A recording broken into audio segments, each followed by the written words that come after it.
Hola, mi nombre es Facundo Taboada, soy docente del Departamento de Medicina Familiar y Comunitaria y vamos a estar compartiendo una clase sobre hipertensión arterial y alguna mención sobre el riesgo cardiovascular global. Vamos a compartir pantalla. Bien, esta clase debió ser subida la semana pasada, pero por responsabilidad mía y no de la coordinación, eso no pudo ser. Pido disculpas. Pero bueno, es una clase corta, sencilla, sobre temas que en general se manejan bastante y los han visto seguramente a lo largo del año mucho. Así que bueno, eh, bueno, vamos a comenzar. Primero, perdón, ay. Primero aclarar algunas cosas. Este es un material de repaso, no es un material de estudio. La dinámica va a consistir en ver una viñeta sobre una paciente que está dividida en dos partes. Luego de cada una de esas partes vamos a hacer un verdadero falso, repasando algunos conceptos importantes, y luego de eso algún repaso más sobre esos mismos conceptos. Después vamos a hablar un poco del riesgo cardiovascular global y después pasar a mostrar un poco la bibliografía utilizada.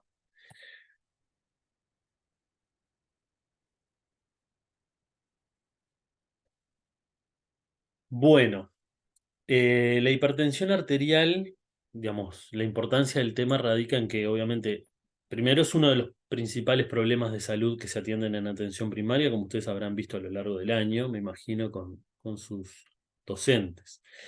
En cuanto a la definición que más se utiliza ahora es esta de la elevación persistente de las cifras de PA a niveles cuyo tratamiento ha demostrado que genera beneficio para la persona.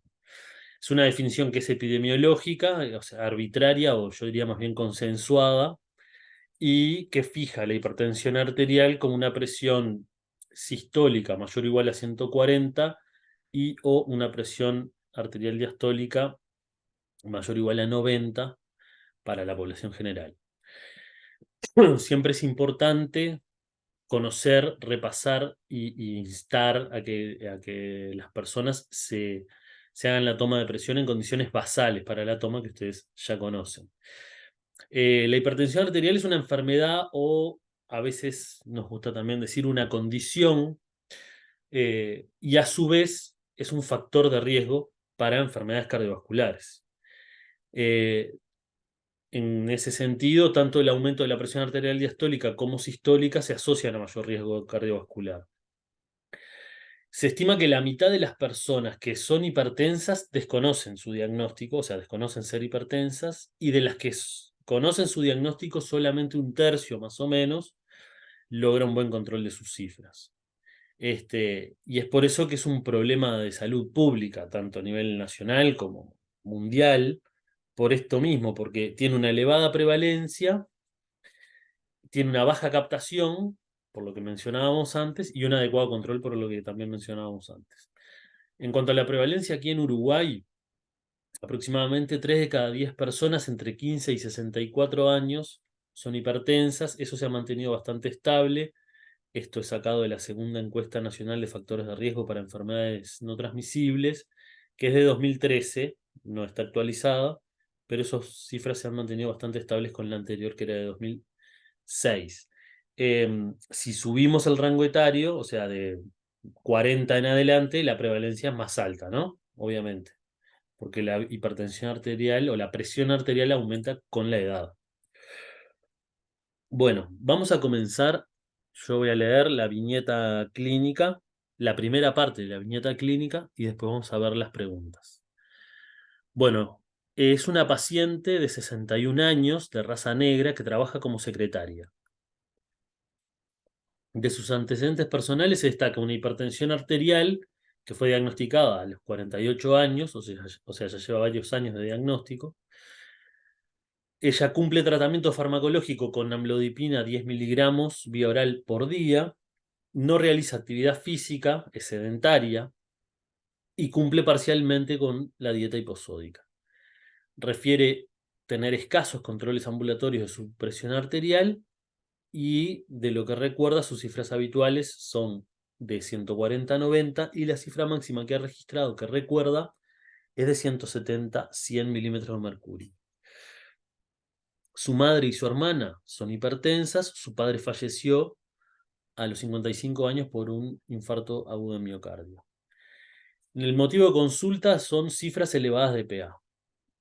Hace 2 meses se sintió mal en el trabajo, tuvo un episodio de cefalea intensa holocraniana de características tensionales y en ese contexto consultó a una unidad de emergencia móvil que le constató esa cifra máxima que ya recuerda de 170 a 100 y en ese momento se le administró captopril sublingual, una analgesia intravenosa para esa cefalea holocraniana de estas características que tuvo. Se le realizó además un electrocardiograma que no mostró alteraciones del ritmo ni trastorno de la repolarización. Y bueno, se le indicó que si se realizara control ambulatorio de sus cifras de PA y consultara con su médico tratante. Entonces, con respecto a esta situación, este primer verdadero falso que vamos a plantear es la paciente. Bueno, en realidad son afirmaciones. La paciente presenta una crisis hipertensiva. Piensen, respondan para sus adentros, si creen que esto es verdadero o falso. La respuesta es que es falso. Si lo que presenta la paciente es una cifra elevada de PA. Después vamos a ver bien por qué. La cefalea que presentó la paciente en ese momento seguramente haya estado vinculada a la cifra de PA elevada que tuvo. ¿Esto es verdadero o falso? Es falso, porque las características que tenía la cefalea de la paciente eran de características tensionales. Con respecto a la dosis de captopril que recibió, no está mencionada en la viñeta. Esta afirmación dice que la dosis de captopril es de 25 miligramos vía oral o sublingual para el tratamiento de las cifras elevadas de presión arterial. ¿Eso saben si es verdadero o falso? Bueno, eso es verdadero. Esa es la dosis habitual que se utiliza para captopril. A veces se utiliza medio comprimido, a veces un comprimido entero, y en general los comprimidos son de 25 miligramos. Se puede reiterar su uso pasado un tiempo, 1 o 2 horas, pero bueno, eso no es objeto ahora de discusión. Bueno, la siguiente afirmación dice, la paciente debió ser conducida a una puerta de emergencia para completar valoración y tratamiento por la situación clínica que estaba atravesando. ¿Creen que debió ser llevada a una emergencia para completar la valoración y el tratamiento? No, esto es falso, sobre todo por no presentar síntomas vinculados a la elevación de la presión arterial. Por eso tampoco es una crisis hipertensiva. Bien. Como vieron, se le indicaron controles y registros de la presión arterial. Y esta afirmación dice que no es necesario en realidad solicitar esos controles y registros. ¿Eso es verdadero o falso? Es falso porque el, eh, el monitoreo ambulatorio en condiciones basales nos da un panorama bastante bueno de su presión arterial, de su hipertensión arterial. Y la otra afirmación, la última, dice, se le debió cambiar el tratamiento farmacológico en ese momento, dado que la amlodipina, que es el fármaco que ella toma, no es de primera elección. ¿Esto es verdadero o falso? Es falso, pero eso lo vamos a ver más adelante. Bueno, cuando atendemos a personas con hipertensión, nos tenemos que plantear siempre 4 objetivos principales. Quiero que se acuerden de este punteo porque después el repaso está como armado con este punteo. Bueno, los 4 objetivos principales es, en el caso de que no esté confirmado, confirmar el diagnóstico. No es el caso de esta usuaria. Lo siguiente es evaluar el daño de órgano blanco. Eso puse la abreviación, no lo escribí en ningún lado, pido disculpas. Evaluar el daño de órgano blanco que pueda tener. Lo otro que debemos hacer es estimar el riesgo cardiovascular. Como decíamos, la hipertensión arterial, además de ser una entidad en sí misma, es un factor de riesgo cardiovascular. Y para completar el riesgo cardiovascular en este caso de esta usuaria, debemos a veces hacer algunas cosas o solicitar algunas paraclínicas, que ahora vamos a ver. Y lo otro, en el caso de que el diagnóstico genere dudas, se debe descartar que no se trate de una hipertensión arterial secundaria, que en este caso no es planteable y después vamos a ver por qué. Bueno, esto es un punteo muy sencillo, muy corto de cosas importantes para repasar siempre en la anamnesis cuando estamos con una persona hipertensa. Siempre recordar, preguntar el tiempo de evolución, o sea, desde cuándo fue el diagnóstico, cuáles han sido sus cifras máximas y cuáles son sus cifras habituales, qué medicación utiliza, si cumple o no con algún tipo de dieta hiposódica, si realiza actividad física. El consumo de alcohol habitual es un factor asociado al aumento de la presión arterial. Ver factores psicosociales, pero desmitificar un poco esa creencia popular que hay sobre la hipertensión arterial nerviosa. En realidad, sí es cierto que algunas situaciones de estrés agudo pueden generar cierto aumento de la presión arterial, pero no una hipertensión arterial crónica. Eh, Siempre recordar ver los antecedentes familiares de hipertensión arterial, porque es una condición que muchas veces se repite en miembros de la familia, y también de otras condiciones cardiovasculares, ¿no? Buscar el daño de órgano blanco, que ahora vamos a repasar muy brevemente cuáles son, que ustedes ya los conocen, esto ya lo hacen, lo han hecho todo el año en la policlínica, pero digo, para que quede como repaso. Este puntito que es ¿no? Es un punto solo, dice búsqueda de daño de órgano blanco, siempre en la anamnesis nos lleva un ratito, ¿no? Porque tenemos que preguntar varias cosas. Y después, obviamente, también esto del orden no está muy adecuado, pero los antecedentes personales, ¿no? ¿Qué otras comorbilidades tiene esa persona?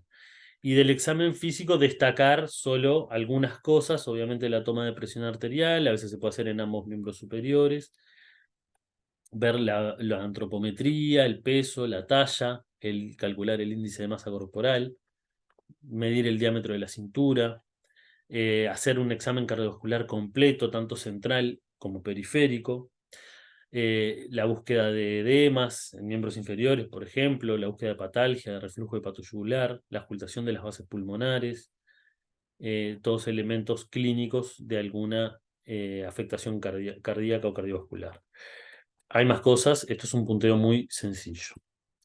Con respecto al diagnóstico, vieron que le puse 1 porque es el 1 de esta parte, ¿no? El primer punto vamos a hablar un poco del diagnóstico, después vamos a hablar un poco de la evaluación de los daños de órgano blanco y después de la estimación del riesgo cardiovascular. En cuanto al diagnóstico, el tamizaje de la hipertensión arterial está recomendado en adultos mayores de 21 años. En el caso de niños y adolescentes, no hay un consenso absoluto. Como todos ustedes saben, ya han cursado, las pautas de nuestro país hablan de que a partir de los 3 años se les debe controlar la presión arterial a los niños cuando concurren al control. Es lo que está pautado, es lo que se hace, pero sepan que no hay un consenso total sobre eso. Hay algunas sociedades que indican que eso no es necesario, algunas hasta lo contraindican, pero bueno, para ser concretos, no hay consenso. En las personas de mayor riesgo, el tamizaje de la hipertensión debe hacerse obviamente a intervalos más breves que en las personas de menor riesgo. Los registros ambulatorios, y esto es una de digamos, una de las respuestas, por decirlo de alguna manera, de, de las preguntas, los registros ambulatorios predicen mejor el daño de órgano blanco y además nos dan un panorama más claro de cómo es realmente el control o no de esa hipertensión arterial. La hipertensión arterial no se puede diagnosticar con un solo registro, salvo que haya cifras extremadamente elevadas. Recordar que la hipertensión arterial, y esto también se correlaciona con alguna de las preguntas del verdadero o falso, salvo escasísimas excepciones, es completamente asintomática. Por definición, de hecho, la hipertensión arterial es una condición asintomática, salvo algunas escasas excepciones. De manera que, por ejemplo, esta paciente que tenía una cefalea de características tensionales y una cifra elevada de PA, tal vez sea planteable decir que su aumento de cifras de presión arterial estaba vinculada a la cefalea tensional y no al revés. La hipertensión arterial no complicada es aquella que no presenta daño de órganos blancos ni otras situaciones especiales como arritmias o otras afectaciones cardiovasculares. Y bueno, en cuanto a la clasificación más clásica, más típica, es la de hipertensión arterial que ahora se utiliza primaria, que es el 95% o más de las hipertensiones. Seguramente la enorme mayoría, o por no decir todos los pacientes que ustedes hayan visto en policlínica, o la enorme mayoría seguro eran personas con una hipertensión arterial primaria. La hipertensión arterial secundaria es muy poco frecuente. Ante la sospecha de hipertensión arterial secundaria, al momento del diagnóstico, se debe pensar en realizar la interconsulta. Las causas principales son renales o renovasculares. Hay más, como todos ustedes saben, este, el hiperaldosteronismo, el febromocytoma, bueno, otras, pero las principales están vinculadas o a enfermedad renal o a enfermedad vascular renal y habitualmente se presentan con cifras de presión arterial muy elevadas y falta de respuesta al tratamiento farmacológico. Con esto vemos que obviamente la hipertensión arterial que tiene la paciente que vimos en el caso clínico no es planteable que tenga una hipertensión arterial secundaria. Bueno, la segunda parte de la viñeta clínica, la paciente es vista en la policlínica, trae a la consulta 15 registros de presión arterial con un promedio de 150-90, siempre asintomática en los momentos de la toma de presión arterial. Refiere que en uno de los controles que se hizo tuvo un registro de 160 de presión arterial sistólica y en ese momento le administraron un captopril sublingual. Nunca tuvo ACV ni AIT, no tiene ANGOR, nunca tuvo un infarto, no tiene dolor en los miembros inferiores al caminar, no tiene alteraciones en la orina. La última creatininemia es bastante reciente, es de 0,95 y si calculáramos el filtrado glomerular estimado con esa creatininemia, con el sexo, la edad y la raza, van a ver que tiene un filtrado como de 80, por decir algo. Bueno, no presenta disnea de esfuerzo, ni disnea de cúbito, ni disnea paroxística nocturna. ¿Bien? Trae también a la consulta un ecocardiograma que se realizó el mes pasado, que había sido solicitado en una consulta previa y que muestra una hipertrofia concéntrica del ventrículo izquierdo, sin zonas de hipoquinesia, sin auriculomegalia, con una fracción de eyección del ventrículo izquierdo conservada de 60%. ¿Bien? Bueno, teniendo en cuenta esta situación actual, esta segunda parte, véanla bien, vamos a ver las siguientes preguntas de verdadero o falso. Ah, perdón, me había salteado el examen físico. De la antropometría se destaca un peso de 79 y una talla de 1,65, que da un índice de masa corporal de más o menos 29, no tiene una obesidad, tiene un sobrepeso. En la consulta una presión arterial de 150-90. Al examen cardiovascular se ve y se le palpa la punta cardíaca. A la auscultación tiene un ritmo regular de 88, bien, con los ruidos bien golpeados y un segundo ruido aumentado en el foco aórtico, sin soplos. No tiene hepatomegalia, ni hepatalgia, ni ingurgitación, ni reflujo. Lo que sí se constatan son unos edemas leves, distales, perimaleolares, que no dejan godet. A lo pleuropulmonar tiene buena entrada de aire y no tiene estertores. Ahora sí, vamos a repasar brevemente para que tengan los datos ahí.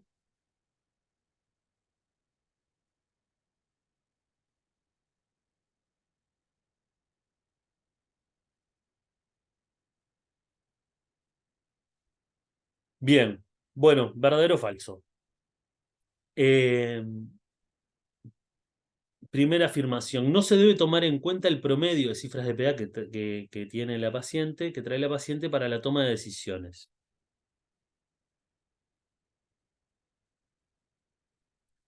Ya algo habíamos adelantado. Esto es falso porque es la mejor información para evaluar el control de su hipertensión arterial nos las brinda el monitoreo ambulatorio. El tratamiento de la cifra de PA elevada que tuvo en uno de esos controles, ¿se acuerdan? Una presión arterial sistólica de 160 y se le administró captopril. Fue adecuado dado que esa presión arterial si no podía seguir subiendo.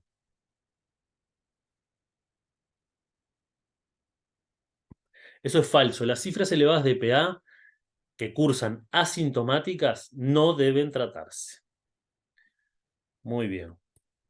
Con respecto al examen físico, el examen físico que se mostró fue adecuado para el motivo de consulta.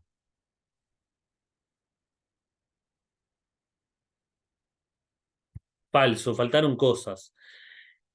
A propósito, no constaba la ubicación de la punta cardíaca que decía que se palpaba y faltaba completar el examen cardiovascular porque no tenía datos del examen cardiovascular periférico, ni arterial ni venoso. Bien. Esto es una afirmación que dice que seguramente la punta cardíaca se palpara, no lo sabemos porque no estaba escrito, en la línea de referencia, o sea, quinto espacio intercostal, línea media clavicular.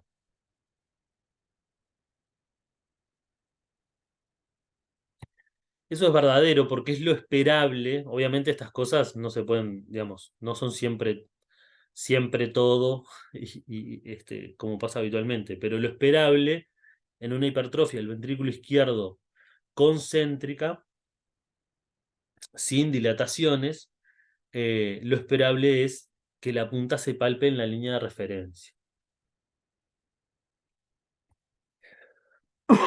La siguiente afirmación dice que los edemas que presenta la paciente, ¿se acuerdan? Tenía unos edemas distales perimalleolares que no dejaban Godet. Dice que se pueden deber a la medicación que utiliza.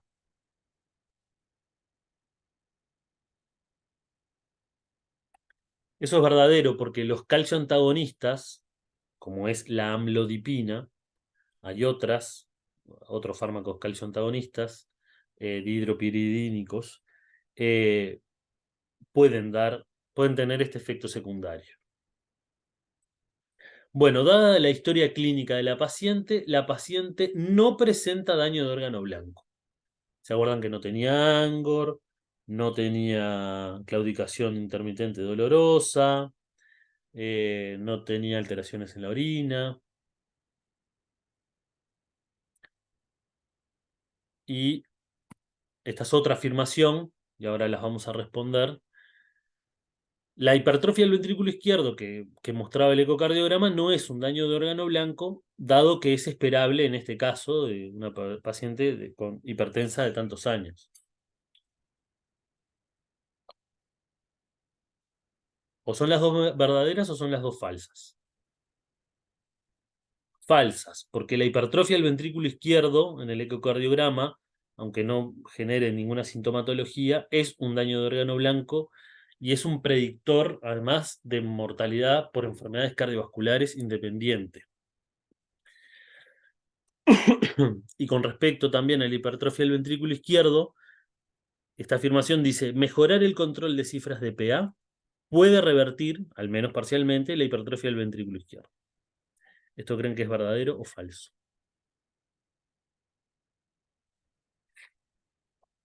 Eso es verdadero. Puede haber regresión de esa hipertrofia, pues no ser total, al disminuir la poscarga. O sea, al disminuir las cifras de presión arterial. Además, ahora vamos a ver alguna otra cosa con respecto a eso. Bueno, con respecto al daño de órgano blanco, ustedes ya saben, ya los conocen, pero para hacer como un punteo, para recordarlos, ¿Se acuerdan que cuando hablamos de anamnesis decíamos, bueno, hay que hacer todas las preguntas referidas a pesquisar si la persona tiene o no clínicamente algún elemento de daño de órgano blanco? Bueno, hay que hacer preguntas vinculadas a los daños de órgano blanco oftalmológicos, que tienen que ver con la retinopatía hipertensiva, la coroidopatía y la neuropatía óptica. Hay que ver si tuvo algún ACV isquémico, que para lo que la hipertensión arterial es el principal factor de riesgo. También para la hemorragia intracraneal, que también la hipertensión arterial es el principal factor de riesgo. Preguntar si hay elementos de cardiopatía isquémica o antecedentes de infarto agudo de miocardio. Si hay elementos clínicos de insuficiencia cardíaca. Eh,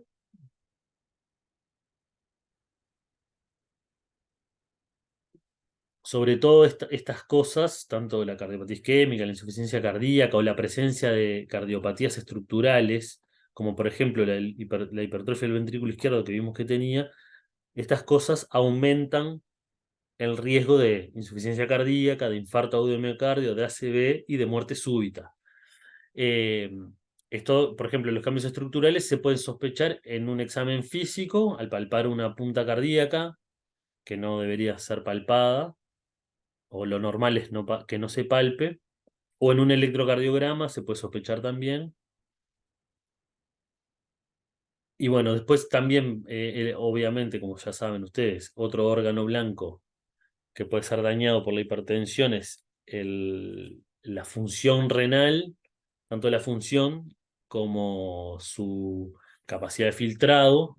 Entonces, las alteraciones en la orina, que se le pueden preguntar a la paciente, deben quedar constatadas en la historia clínica. Y después cuando aparece, digamos, elementos de que la persona puede tener angiosclerosis en otros territorios. Por ejemplo, la arteriopatía obstructiva crónica de miembros inferiores que da la claudicación intermitente dolorosa, elementos de demencia vascular, aneurisma de aorta, estenosis carótida, etcétera, ¿no? Bien.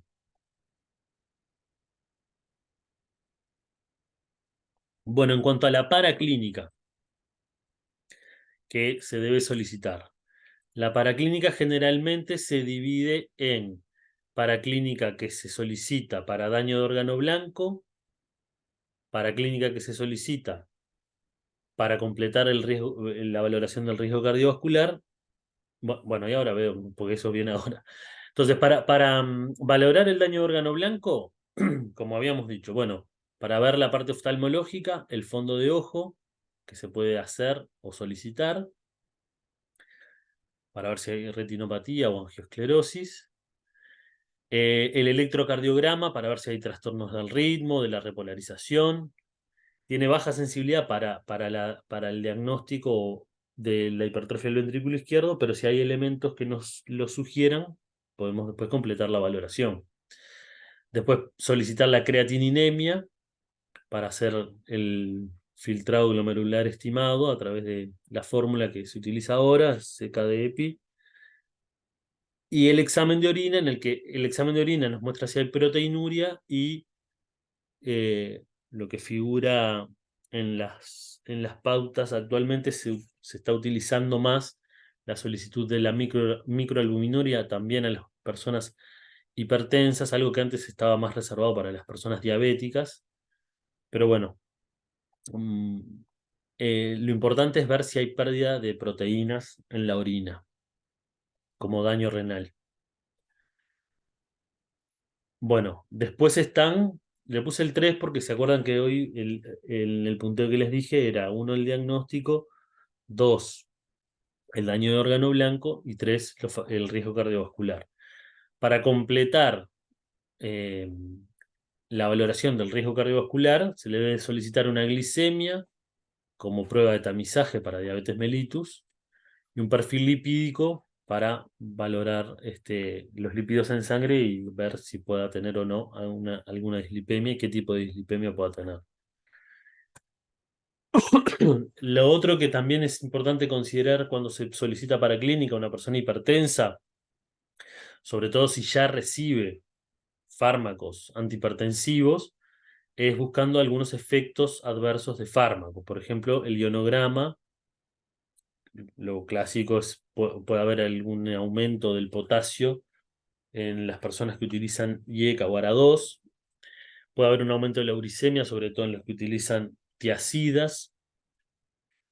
Y lo otro importante a tener en cuenta a la hora de solicitar una paraclínica, por ejemplo, la paciente que estaba, que comentamos hoy con las viñetas, es la paraclínica que no esté vinculada solamente a la hipertensión arterial. Por ejemplo, los tamizajes por edad y sexo, en caso de esta paciente, ver, por ejemplo, si tiene Papá Nicolau, si tiene mamografía, si tiene PCI, y también a veces se le solicita para clínica vinculada a otro problema de salud, que venga por otra cosa y tengamos que solicitarle otra paraclínica.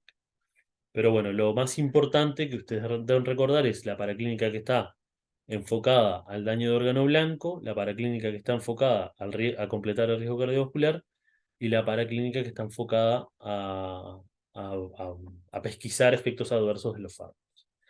El ecocardiograma lo pusimos aparte porque en realidad el ecocardiograma no forma parte de la valoración inicial de los pacientes hipertensos, salvo algunas situaciones donde sí se solicita de entrada. Por ejemplo, si hay una sospecha clínica o electrocardiográfica de hipertrofia del ventrículo izquierdo. Entonces, por ejemplo, en la paciente de hoy podemos pensar que el médico que la vio antes la examinó, palpó la punta cardíaca y entonces le pidió un ecocardiograma para valorar esa sospecha clínica de hipertrofia del ventrículo izquierdo. También se le puede solicitar cuando hay, cuando auscultamos un soplo cardíaco, incluso en la valoración inicial, o cuando hay sintomatología cardiovascular, ya sea de cardiopatía isquémica, un ángulo estable, cuando hay elementos de insuficiencia cardíaca. En esos casos se solicita el ecocardiograma de inicio. Y si no estamos en esas situaciones, generalmente en el seguimiento de las personas hipertensas, en algún momento se solicita el ecocardiograma. Bueno, entonces, esa es la paciente que tenemos. No sé si se acuerdan, supongo que sí. Se acuerdan que la vimos, trajo los controles de presión arterial y ahora tenemos que hacerle alguna indicación farmacológica. La vimos, trajo los registros de su presión, tenía una presión arterial en promedio de 150/90. O sea, ahora lo vamos a ver más adelante, pero su hipertensión claramente no estaba controlada. Entonces vamos a tener que hacer algunas intervenciones en lo no farmacológico y en lo farmacológico. Acá vamos a ver unas opciones que ustedes van a ir eligiendo. Entonces, la primera opción que se nos plantea es, bueno, tenemos a esta señora que no controla bien su cifra de presión arterial, podemos aumentarle la dosis de la amlodipina, que es el fármaco que ya viene utilizado 10 miligramos día, podemos aumentárselo a 20, por ejemplo, miligramos por día. O sea, cada uno puede ir votando. Los que votan por la opción uno se quedan con la opción 1. Si no, la otra opción es agregar otro fármaco antihipertensivo. Digamos, no puse la opción de quitar la amlodipina, o sea, cambiar el tratamiento farmacológico, sino planteé la opción de agregar otro fármaco antihipertensivo. Entonces, o algunos decidirán aumentarle y otros decidirán agregar otro fármaco antihipertensivo. Bueno, aquellos y aquellas que decían agregar otro fármaco antihipertensivo van a agregar o un diurético tiacídico o un fármaco que actúe sobre el eje renina-angiotensina-aldosterona. ¿Bien? O un diurético tiacídico o uno que actúe sobre el eje renina-angiotensina-aldosterona. Entonces, si eligieron la opción 2, tienen que elegir o la 3 o la 4. No las dos, sino una de las dos. Bien, los que de acuerdo a lo que hayan elegido, acá van a aparecer las opciones. Por ejemplo, los que agregan un diurético tiacídico se le puede indicar una hidroclorotiazida a 50 miligramos por día. Sería una opción. Los que agregan un fármaco que actúe sobre el eje renina-angiotensina-aldosterona pueden indicar o un enalapril a 10 miligramos cada 12 horas. También puede estar la otra opción de indicar un losartán a 50 miligramos por día. Así que bueno, cada uno habrá tomado la decisión que le parezca más correcta. ¿Sí? Yo les voy a poner la que yo creo que es más correcta. Lo más correcto en esta situación sería no aumentarle, sino asociar otro fármaco antihipertensivo. Eso generalmente tiene mejores resultados en el control de las cifras y disminuye los efectos secundarios por los fármacos. Le agregaría entre un diurético tiacídico y un fármaco que actúe sobre el eje renina-angiotensina-aldosterona, uno de estos, de este grupo, de los que actúan sobre el eje renina-angiotensina-aldosterona, porque la sinergia que produce con la amlodipina es más beneficiosa y además, por un tema para nada menor, y es que la paciente tiene una hipertrofia del ventrículo izquierdo. Y cuando, cuando detectamos una hipertrofia del ventrículo izquierdo, eso tiene indicación, primero, de bajar la presión arterial, como decíamos, de disminuir la poscarga, pero además los fármacos que actúan sobre el eje renina-angiotensina-aldosterona tienen un efecto mayor o más beneficioso sobre la hipertrofia del ventrículo izquierdo. Bien, entonces yo agregaría otro fármaco, uno que actúe sobre el eje renina-angiotensina-aldosterona, y puede ser o un enalapril, esto es una dosis media de 10 miligramos cada 12 horas, no es la dosis máxima, o un losartán, que es un ARA2, de 50 miligramos por día.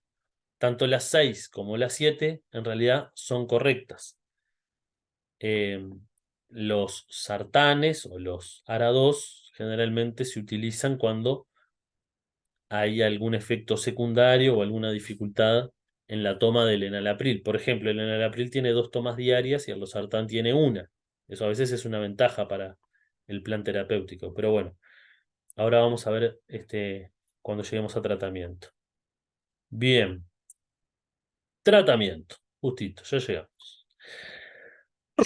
El principal objetivo del tratamiento, obviamente, es disminuir la morbimortalidad asociada a la presión arterial elevada, ¿no? O a la hipertensión. Los objetivos terapéuticos que nos planteemos siempre tienen que estar ajustados por la edad, por el riesgo cardiovascular y por las comorbilidades. Como ustedes saben, por ejemplo, un paciente diabético, el objetivo terapéutico, el objetivo de las cifras a alcanzar es menor que en la población general, ¿no? En el paciente diabético es 130-80 como techo, y en la población general es menor a 140-90. ¿Bien? Bueno, acá lo decía. Básicamente para la población general el objetivo terapéutico es alcanzar y mantener una presión arterial menor de 140-90. Como ustedes ya saben, el tratamiento, hay un componente del tratamiento que es no farmacológico y un componente del tratamiento que es farmacológico. Y esto con respecto al control, o sea, nosotros lo que buscamos es tener un buen control. Por eso la clasificación clínica o práctica que más utilizamos habitualmente es entre presión arterial mal o no controlada y entre presión arterial bien controlada o controlada. Y acá cabe destacar la hipertensión arterial resistente o refractaria, que no es muy frecuente, que es una hipertensión que está mal controlada a pesar de estar tratada con el tratamiento no farmacológico y con 3 fármacos antihipertensivos, y uno de ellos tiene que ser un diurético tiacídico. Siempre antes de afirmar el diagnóstico de hipertensión arterial resistente o refractaria, hay que descartar todas las causas por las cuales puede estar no controlada esa hipertensión, que puede ser la mala adherencia al tratamiento, la mala toma de la medicación, el no cumplimiento de la dieta hiposódica, eh, y bueno, entre otros, ¿no? Pero siempre hay que descartar y trabajar mucho sobre esas causas antes de plantear este diagnóstico. Bueno, tratamiento no farmacológico. El tratamiento no farmacológico para la hipertensión arterial, así como para muchas otras condiciones crónicas, es tan o más importante que el farmacológico. Bien. Eh, por lo tanto, está indicado para todas las personas hipertensas, adecuado siempre a sus posibilidades, ¿no? Lógico. Pero siempre hay un pilar de tratamiento no farmacológico que es adecuado para todas las personas. Generalmente consiste en disminuir el consumo de sodio, ¿no? Con una dieta hiposódica, disminuir el consumo de sodio. En ocasiones hipocalóricas, si corresponde, por ejemplo, en el caso de nuestra paciente, que tiene un sobrepeso, y se sabe que el sobrepeso se asocia al aumento de la presión arterial, entonces también sería indicado. Y la dieta DASH, que tanto se dice y se repite, cuya sigla significa esto, que no voy a hablar en inglés porque mi inglés es muy malo, pero básicamente es una dieta que acá tienen las porciones y todo, pero bueno, en lo que se basa es en el consumo, en mucho consumo de frutas, de verduras, de legumbres, de lácteos descremados, porciones de proteínas controladas, y bueno, y restricción obviamente, de dulces y grasas, ¿no? Evitándolas lo máximo posible.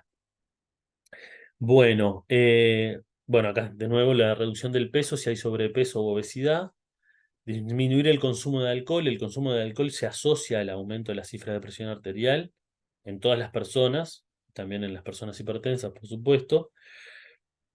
Es fundamental lograr un plan de actividad física que sea, por eso acá decía, adecuado a las posibilidades de la persona.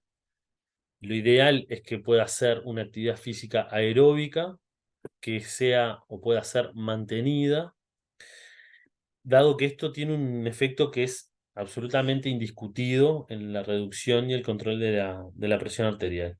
Además de que es beneficioso para muchas otras cosas, no solamente para la hipertensión arterial, ¿no? Lo mismo pasa con la alimentación.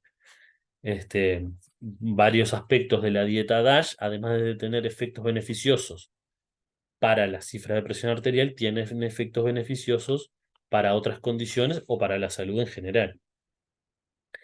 Bueno, por supuesto que si la persona tiene otros factores de riesgo, clásicamente el tabaquismo, hay que apostar a la cesación del tabaquismo como una medida fundamental, ya no solo pensando en la hipertensión, sino pensando en su riesgo cardiovascular. Es muy importante, como para todas las condiciones crónicas, ¿no? Para la hipertensión, diabetes, asma, etcétera, como ustedes obviamente lo habrán visto a lo largo de todo el año, la educación del paciente, explicarle que conozca la enfermedad, que conozca los mecanismos, que conozca por qué es importante reducir el sodio, que reconozca el riesgo que esto le implica, porque además recuerden que es una condición asintomática. Eso para mucha gente es muy difícil asumir el tratamiento de condiciones que no le producen síntomas. Entonces es muy importante tomarse el tiempo de tener una educación tanto del paciente como de su familia, y también tomar o impulsar o solicitar que haya también intervenciones que sean más a nivel poblacional, a veces vinculadas a políticas públicas y a promoción de salud, acciones que tengan que ver con intervenciones comunitarias, y después también están los grupos terapéuticos donde las personas generalmente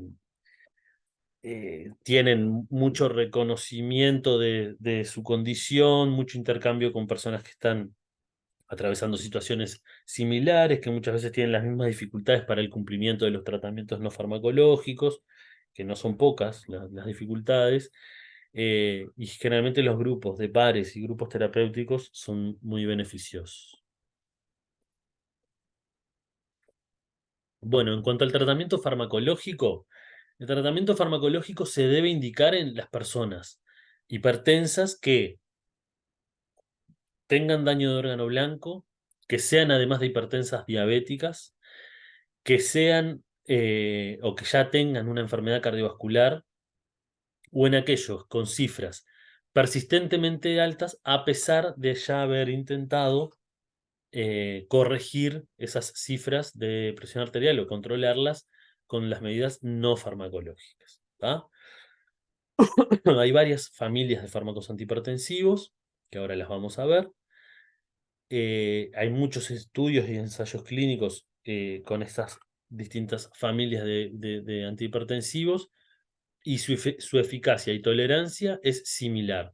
O sea que cualquiera de los grupos farmacológicos lo cumple con el efecto buscado, que es de disminuir la presión arterial. Hay mucha variación interindividual, entonces a veces se puede probar, por ejemplo, indicar un tratamiento antihipertensivo, corregir todas las cosas que haya que corregir, hacer siempre énfasis en los tratamientos no farmacológicos, porque los tratamientos no farmacológicos además benefician el efecto del tratamiento farmacológico, actúan también de manera sinérgica, eh, pero si a veces no funciona el tratamiento con un fármaco, a veces antes de sumar otro, y teniendo en cuenta qué cifra de presión tiene la persona y otras cosas, a veces se puede cambiar. ¿Por qué? Por esto, porque hay variación interindividual. Hay gente que responde más a unos o a otros fármacos antihipertensivos. Por eso, o sea, por todo esto que venimos hablando, la elección del tratamiento farmacológico antihipertensivo tiene que ser individualizado. ¿Bien?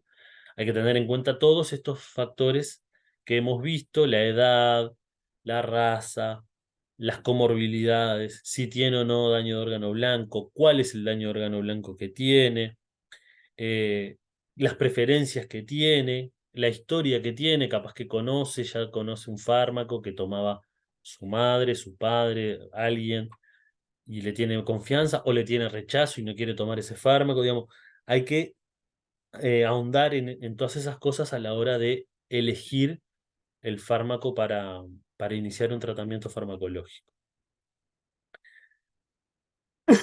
Bueno, los fármacos de primera línea, como decíamos, hay varias familias. Los fármacos de primera línea para el tratamiento farmacológico son y siguen siendo desde hace muchos años los diuréticos tiacídicos, los IECA, los ARA2, que son más nuevos y más caros, pero que ahora se utilizan muchísimo, los calcio antagonistas, como utilizaba la paciente de la historia clínica, y los beta bloqueantes, que hoy son considerados más de segunda línea para el tratamiento antihipertensivo, o sea, para el tratamiento de la hipertensión arterial sola, pura y aislada. Pero cuando la persona tiene otras condiciones, por ejemplo, insuficiencia cardíaca, cardiopatía isquémica, fibrilación auricular, todas esas co- eh, condiciones, si conviven con la hipertensión arterial, entonces son indicación de utilizar los betabloqueantes. No, a veces como monoterapia, muchas veces como uno de los fármacos para el tratamiento y control de la presión arterial y de estas otras condiciones. Em, los diuréticos tiacídicos son fármacos de primera línea, tienen una enorme cantidad de evidencia sobre su efectividad y su tolerancia. Son fármacos de primera línea, sobre todo en personas, perdón, jóvenes que no tienen comorbilidades ni daños de órgano blanco y tienen un periodo como de latencia para llegar a tener su efecto eh, con las dosis indicadas, de manera que no se pueden evaluar en las primeras 2 semanas la respuesta al tratamiento, sino darle un tiempito. En esta tabla, que es extraída de la Guía para el abordaje de la hipertensión arterial en el primer nivel de atención de Uruguay de 2017, que figura ahora en la bibliografía, eh, vemos además cuáles son los efectos secundarios más habituales de cada uno de las familias de fármacos. ¿Tá? En la hidroclorotiazida, las alteraciones del potasio, del sodio, puede dar una elevación de la uricemia o de la glicemia.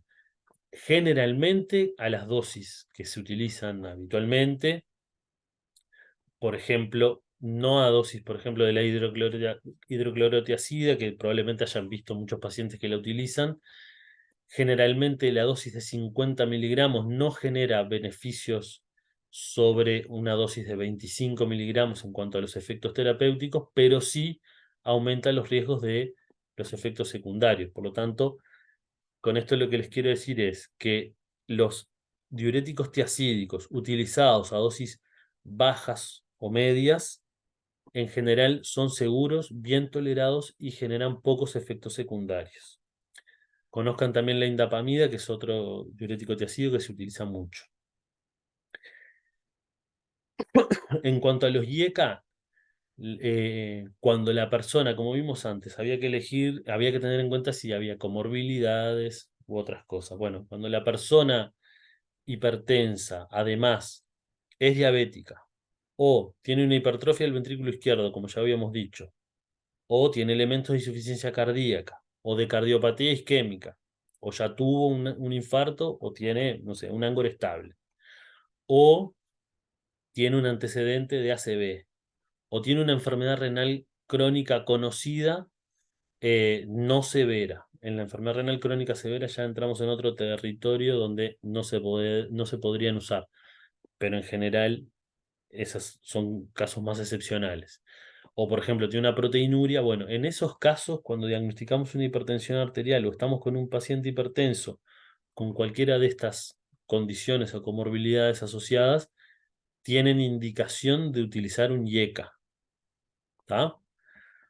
Si no contamos con IECA o lo utilizó y tuvo una mala tolerancia o lo que sea, la alternativa es la utilización de un ARA2, ¿tá? Que en general tienen menos efectos secundarios. Y acá tienen el listado de los más habituales. El enalapril, que es el más clásico. El primero que se utilizó fue el captopril, pero ahora hay mucho, se utiliza mucho el ramipril, el perindopril también y el lisinopril también. Eh, por lo menos yo son los que más conozco de uso habitual. Em, Pueden dar estos efectos secundarios que figuran acá, siempre ver, como veíamos en la paraclínica, la hiperpotasemia se puede dar tanto con el uso de IECA como de ARA2, pero por ejemplo la tos seca como efecto secundario es mucho más frecuente con la utilización de IECA que con la utilización de ARA2. ¿Ah? Como vimos, bueno, los sartán que lo mencionamos en la historia, el valsartán se utiliza muchísimo, el telmisartán también. Ahora son fármacos que se utilizan mucho, los ARA2. Algunos de ellos, además, porque tienen vida media larga, eh, y bueno, y por esto que tienen menos efectos secundarios. Algunos de estos IECA, por ejemplo el ramipril, también tienen vida media larga, y eso facilita mucho su uso, porque no es lo mismo tener que tomar una dosis en 2 tomas que en una sola toma diaria, ¿no? Bueno, los calcio antagonistas, otra familia, digamos, estos son bueno, veníamos de los diuréticos tiacídicos, los que actúan sobre el sistema renina-angiotensina-aldosterona, y ECA-2, y ahora los calcio antagonistas hidropiridínicos.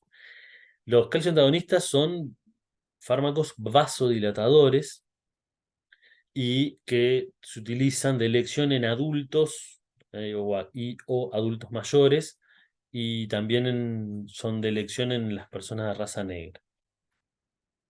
Los calcio antagonistas que figuran acá, por ejemplo, la amlodipina, que es la que toma la paciente que estuvimos viendo hoy, pero también se usa la legacardipina y la nicardipina, también se utilizan. La de nifedipina se usa menos ahora, digamos, es el primero que se utilizó, pero ahora se usa un poco menos. Y tienen este efecto secundario que yo les puse en la historia de producir unos edemas de miembros inferiores que generalmente tienen esas características. Son habitualmente leves, no son edemas muy importantes, no responden a los diuréticos, o sea, muchas veces pasa que las personas tienen esos edemas, alguien los ve, les indica un diurético para disminuir los edemas, y los edemas no mejoran, no responden a los diuréticos, y no dejan goder. Tienen esas características que tenían en la historia. Y bueno, después están los beta bloqueantes que ya habíamos dicho, que no había nombrado cuáles eran y que ustedes ya conocen los posibles efectos secundarios que pueden tener. Carvedilol, el propanolol se usa menos, tiene también otras indicaciones, porque además tiene vida media corta y a veces tiene 3 tomas diarias. El atenolol, el bisoprolol se utiliza mucho ahora, que tiene vida media larga. Del propanolol que dije, vida media corta tiene. O sea, se tiene que dividir la dosis diaria en 3 tomas. El nebivolol, bueno, también se utilizan para otras condiciones, entonces yo acá no lo puse, pero no sé, si la persona más tiene un temblor este, esencial, para el temblor esencial se usan muchas veces los betabloqueantes, entonces un hipertenso con temblor esencial, o sea, hay muchas otras condiciones que no están mencionadas que también pueden inclinar a veces la balanza para utilizar uno u otro fármaco. Pero bueno, las más importantes están acá. Bueno, y como obviamente también ustedes ya saben, algunos o muchos pacientes, más o menos se calcula que la mitad de los hipertensos, requieren combinar 2 o más fármacos antihipertensivos.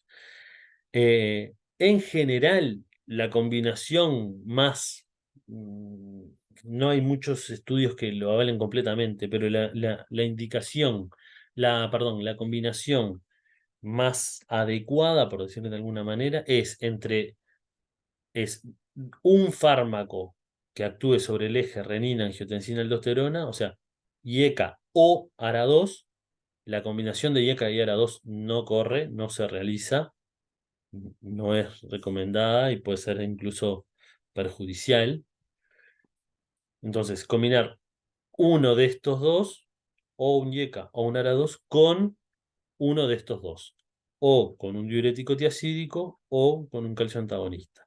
Generalmente este tipo de combinaciones, YK-ARA2 más tiacida o YK-ARA2 más calcio antagonista, son las que por tener efectos o lugares de acción distintos, su sinergia en la mejora de la presión arterial y del control de la presión arterial es mayor. Bien.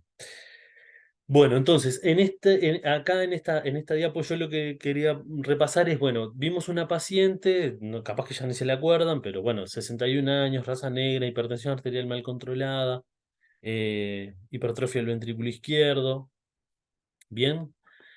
Bueno, ¿qué objetivos y qué indicaciones tenemos para esta paciente? Bueno, en esta paciente nos planteamos indicaciones y objetivos, algunos a corto plazo y otros a mediano plazo, ¿no? Digamos, si la vemos en la poli.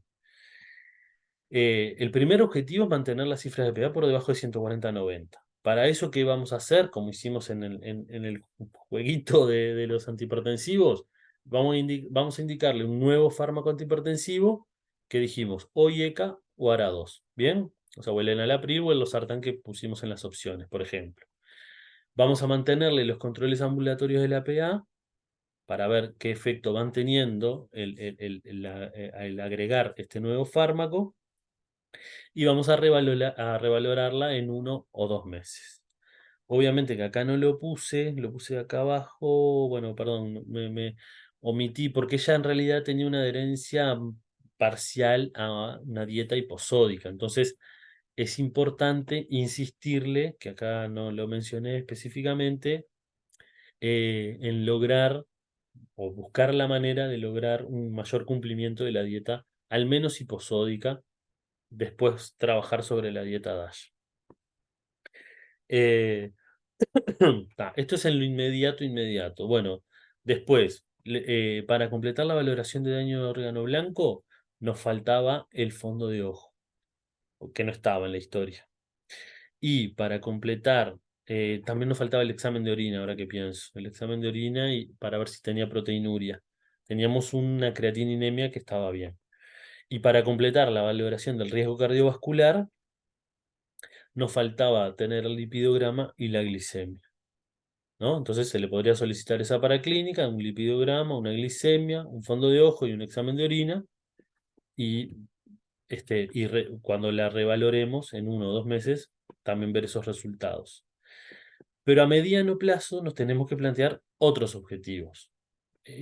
Por ejemplo, lograr o intentar lograr que la señora pueda realizar o pueda adquirir un plan de actividad física aeróbica moderada, irlo, llevarlo de manera progresiva, ¿no? Plantear a veces objetivos cortos, fáciles y cumplibles, y luego irlo aumentando de a poquito en ese plan, este, y que sea ajustado a las posibilidades de la paciente. Por ejemplo, que trabajaba como secretaria 8 horas diarias. Bueno, ¿en qué momento del día? ¿Cuándo ella cree que puede hacerlo? Si al principio, antes de irse a trabajar, o al final de la jornada. Eso, o si corta en el medio, capaz que cortaba en el medio y tenía media hora para caminar.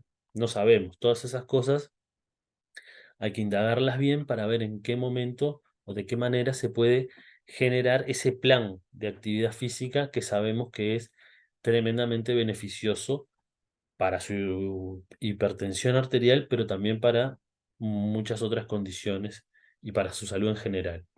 Y además tendríamos que encontrar alguna estrategia para reducir un poco el peso. La señora tenía un índice de masa corporal de 29, o con un sobrepeso. Entonces, buscar de qué manera poder hacer algún ajuste alimentario, ya sea con una dieta DASH, este, donde además podamos tratar de ver en la cantidad de calorías y tratar de disminuirlas un poco en su consumo diario.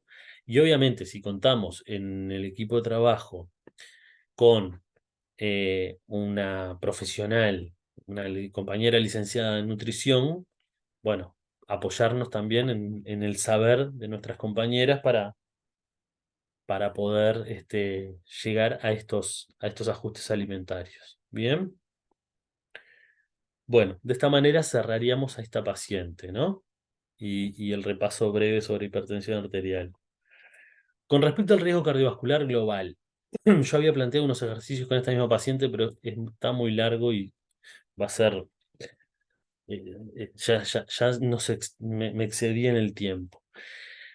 Con respecto al riesgo cardiovascular global, bueno, repetir cosas que ya sabemos, las enfermedades cardiovasculares siguen siendo la principal causa de muerte en Uruguay y en el resto del mundo.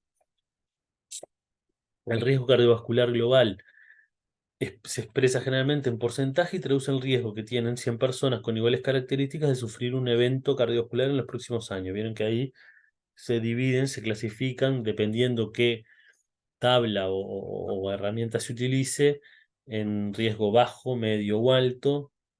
Por ejemplo, alto mayor de 10%, riesgo bajo menor de 5% y entre 5 y 10 riesgo medio. Esa es una de las clasificaciones. Hay otras, hay 1000, no las puse todas, no quise elegir una, quise mencionárselos. Em, los factores de riesgo cardiovascular independientes más importantes son, obviamente, la hipertensión arterial, de la que veníamos hablando, el tabaquismo, que es factor de riesgo para todo, la diabetes mellitus, que es una enfermedad, pero además representa un aumento importante del riesgo cardiovascular, y la dislipemia o hipercolesterolemia. Estos factores de riesgo actúan de manera sinérgica. ¿Qué quiere decir? Que es peor, vamos a decirlo de una manera un poco infantil, pero es peor ser hipertenso, fumar y tener colesterol alto, aunque tus cifras de pH no sean extremadamente altas, aunque fume 10 cigarrillos o 5 cigarrillos y un colesterol apenas por encima de lo normal, esa persona tiene mucho más riesgo que una persona que solamente es hipertensa, aunque sus cifras de pH sean más altas que la de el otro ejemplo. ¿Entienden? Bueno, pero además de estos factores de riesgo, están los otros factores de riesgo clásicos no modificables, ¿no? La edad es uno de los factores de riesgo más importante casi que para todo, ¿no? Cuanto más años tenemos, más riesgo de enfermar y morir, casi que por cualquier causa. El sexo, y ustedes saben que, sobre todo para las enfermedades cardiovasculares, en los hombres a partir de los 40 años el riesgo es mayor. Una vez que las mujeres pasan la menopausia, el riesgo se iguala. incluso más adelante es un poquito mayor en las mujeres. Y la raza. Pero además hay otros factores de riesgo que son relevantes. La obesidad, no tanto el sobrepeso como factor de riesgo aislado, pero sí la obesidad, el sedentarismo, la dieta hipercalórica con grasas saturadas, que aumenten mucho el colesterol, los determinantes o factores socioeconómicos tienen mucho que ver eh, en el riesgo cardiovascular global. Muchas veces los estratos más altos de la sociedad tienen muchos factores de riesgo, pero una mortalidad más baja que los estratos más bajos. Y ahí juegan mucho los niveles, o sea, factores asociados al nivel socioeconómico. Otro factor de riesgo que ustedes ya conocen son lo de los antecedentes familiares, por ejemplo, como el que tenía la paciente, que tenía en sus antecedentes familiares a su padre fallecido a los 50 o 55 años por un infarto agudo de miocardio. Eso también suma al riesgo cardiovascular global de la paciente. Pero además hay otros factores de riesgo o comorbilidades que aumentan también el riesgo cardiovascular, como por ejemplo que la persona ya tenga una enfermedad renal crónica o una proteinuria de causa nefrológica puramente, por ejemplo, vamos a pensar que no sea por causa cardiovascular o secundaria hipertensión, que tenga cardiopatías ya establecidas, una hipertrofia del ventrículo izquierdo, una cardiopatía hipertrófica, u otras, arritmias, u otras cosas, o que, por ejemplo, tenga una enfermedad autoinmune sistémica, ¿no? Una artritis reumatoidea, un lupus eritematoso sistémico, no todas lo dan, pero en general ese estado proinflamatorio también suma al riesgo cardiovascular de esa persona. De manera que, como ven, están los factores independientes más importantes, los factores también muy relevantes, los que no son modificables, pero también hay otros. ¿Ah? Todo esto suma al riesgo cardiovascular de una persona. Entonces, eh, ¿cómo se estima el riesgo cardiovascular? Bueno, existen distintas herramientas, distintas calculadoras y distintas tablas para estimar este riesgo. Ninguna, casi ninguna, contempla todos esos factores de riesgo que vimos en la diapo anterior, ¿no? Algunas, por ejemplo, contemplan los antecedentes familiares y otras contemplan la presencia de enfermedades autoinmunes sistémicas. Eh, y eso además es un proceso dinámico porque también se van sabiendo más cosas o se van conociendo nuevos factores que se asocian al riesgo cardiovascular. Entonces también eso es una construcción en un proceso dinámico. Eh, lo que hacen esas estimaciones es intentan acercarse al proceso que es multifactorial, como vimos, de la arteriosclerosis, que es en definitiva lo que está en la base del riesgo cardiovascular y de las enfermedades cardiovasculares. Eh, Todas estas herramientas o calculadoras o tablas tienen limitaciones. Algunas sobreestiman, otras subestiman. Casi todas son construidas a partir de estudios realizados en poblaciones que son distintas, por ejemplo, a la nuestra, y entonces de esa manera hay una extrapolación de riesgos que tal vez no es igual, no digo que no, digamos, obviamente que el conocimiento ya lo tenemos y ya lo sabemos y que todos estos factores de riesgo justamente son eso, factores que aumentan el riesgo de tener un evento cardiovascular. Pero a veces esa extrapolación que se hace de esos otros estudios no es no está ajustada. Eh, con la estimación del riesgo, ¿qué es lo que se busca? Bueno, justamente estimar el riesgo cardiovascular para poder clasificar en distintos grupos de riesgo, ¿no? Clasificar grupos de riesgo, identificar o colocar en esos grupos de riesgo a los distintos individuos, a las distintas personas, a los distintos pacientes que vemos, priorizando obviamente la identificación de pacientes de alto riesgo y muchas veces de esa manera priorizar las intervenciones que vamos a realizar para disminuir ese riesgo y poder motivar al paciente para el cumplimiento del tratamiento para combatir uno o varios de esos factores de riesgo cardiovascular y de esa manera disminuir el riesgo cardiovascular que ese paciente tiene. Eh, y sobre todo, una cosa muy útil es que permiten eso, visualizar fácilmente el riesgo, ¿no? Entonces sirve mucho también para trabajar con el paciente, decirle, bueno, usted ahora está acá, pero si, por ejemplo, puede hacer un poco de actividad física o puede bajar un poco el colesterol o deja de fumar, bueno, mire, se va a trasladar a este otro nivel de riesgo y de esa manera, bueno, y usarlo como un motivador o una herramienta también para trabajar con los pacientes, ¿no? Y una cosa que parece como medio colgada acá, pero quería decirlo porque me parece que es muy importante, es que es muy distinta la situación del cálculo o estimación del riesgo de una persona si estamos hablando de prevención primaria o si estamos hablando de prevención secundaria. ¿Qué quiere decir esto? Aquellas personas que nunca tuvieron un evento cardiovascular, que no tienen enfermedad cardiovascular conocida, ninguna de las que mencionamos y ninguna de las que ustedes conocen, y tiene, sí, factores de riesgo cardiovascular, es una persona en la que estaríamos haciendo intervenciones de prevención primaria, ¿no? Para evitar que tenga un evento cardiovascular. Pero en aquellas personas que ya tienen o ya tuvieron un evento cardiovascular, puede ser un infarto agudo de miocardio o un ACV. eh, bueno, una vez que estamos en esta situación de prevención secundaria, las intervenciones que se hacen, primero, el riesgo es mucho mayor, o sea, es conocido que el riesgo ya es mucho mayor, o sea, el riesgo de una persona que ya tuvo un evento cardiovascular, de tener un nuevo evento cardiovascular, es mucho mayor al de una persona que no tuvo, aunque tenga factores de riesgo cardiovascular. No sé si me explico con lo que les quiero decir, pero son situaciones bien distintas. Entonces, cuando estamos en una situación de prevención secundaria, hay una cantidad, bueno, de hecho, en otro video hay otro ítem que es sobre cardiopatía isquémica y todo eso, pero cuando estamos en una situación de prevención secundaria, las intervenciones son mucho mayores, más demostradas, más enérgicas, con mayor intervención, ¿no? Con indicación de aspirina, con indicación de estatinas, con objetivos terapéuticos, por ejemplo, para la presión arterial más bajos, etcétera.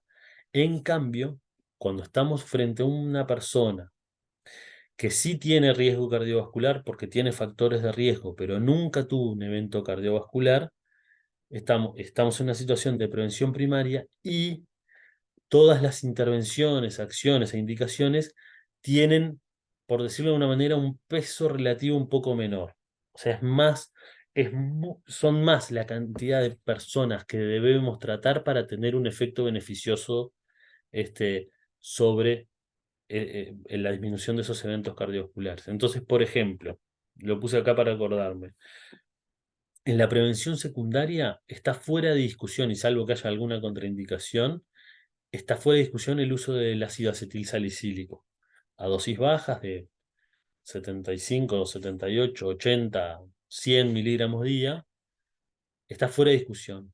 En los casos de prevención primaria es muy discutido, a pesar de que haya personas que tengan un riesgo cardiovascular alto, es discutido y de hecho hay algunos trabajos publicados que desaconsejan el uso de aspirina en los casos de prevención primaria a pesar del riesgo cardiovascular elevado. Bien, nada, se los dejo como para que ustedes también lo puedan indagar, explorar, estudiar, buscar para todas aquellas y todos aquellos que les interese, pero me parecía que era importante plantear esta diferencia.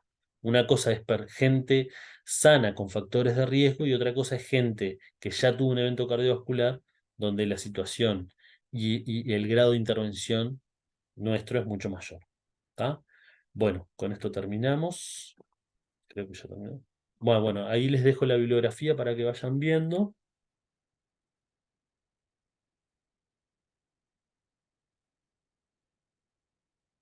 Esta es la guía para el abordaje de la hipertensión arterial sistémica en el primer nivel de atención, que es de 2017, es uruguaya, ahí uruguaya, está muy buena y muy fácil de leer.